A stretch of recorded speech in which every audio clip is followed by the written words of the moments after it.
First today, the US President Donald Trump is facing a storm of criticism from both sides of politics after an extraordinary press conference with his Russian counterpart. Standing alongside Vladimir Putin, President Trump condemned the findings of his own intelligence agencies and refused to blame Russia for meddling in the 2016 US election. And the reaction has been swift and scathing. The press conference has been dismissed as disgraceful and shameful, while the Twitter sphere is in overdrive. Thomas Ariti filed this report. In Helsinki, Donald Trump has made his feelings clear about the Russia probe. The probe is a disaster for our country. I think it's kept us apart.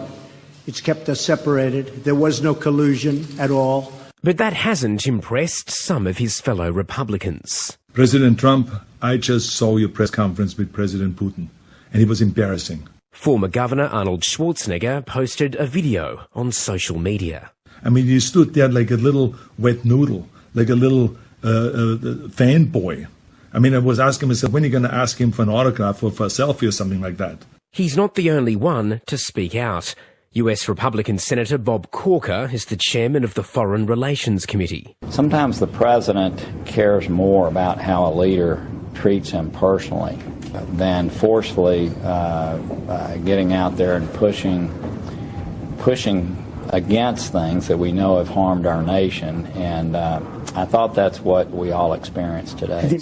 And then there's this tweet from Republican Senator John McCain. Today's press conference in Helsinki was one of the most disgraceful performances by an American president in memory. He's also released a statement describing the summit as a tragic mistake.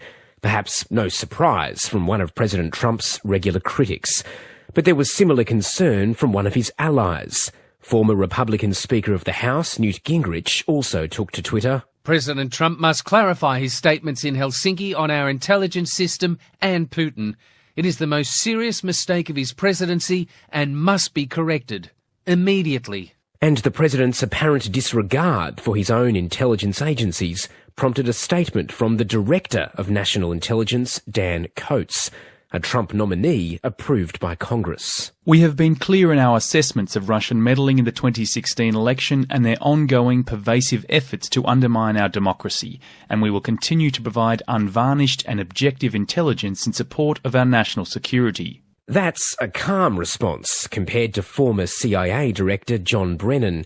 He said the president's performance was nothing short of treasonous, while another former director, General Michael Hayden, told the BBC he wouldn't go that far, but he described the summit as disastrous. I just invite my countrymen to look at what the president did, how unprecedented that it was, with a foreign leader, clearly an adversary, on a foreign stage, and frankly, based on a mountain of untruths. And Australian Prime Minister Malcolm Turnbull had this to say on Melbourne Radio 3AW this morning. I find the evidence that's been produced by the American intelligence community to be very compelling, but obviously there's a difference of opinion inside America. I can assure you that the approach we're taking, Neil, is doing everything we can, including the most stringent laws recently introduced, to protect Australia from foreign interference. Any criticism was absent from Russian television. Here's a broadcast from state channel Rossiya 1. At the press conference of the US and Russian leaders, American journalists showed a persistent interest towards an alleged Russian meddling in the US election, as well as rumours of a certain compromising material that they say Vladimir Putin has on Donald Trump. Representatives of the United States repeated their questions on the election many times.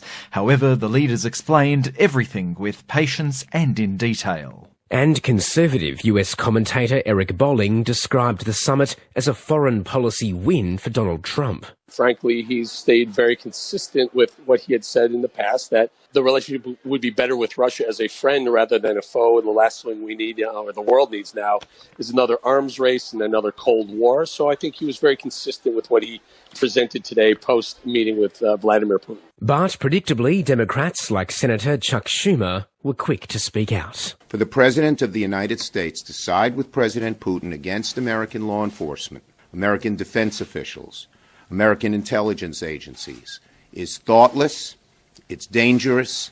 It's weak. The president is putting himself over our country. Democrat Senator Chuck Schumer and Thomas Ariti with that report.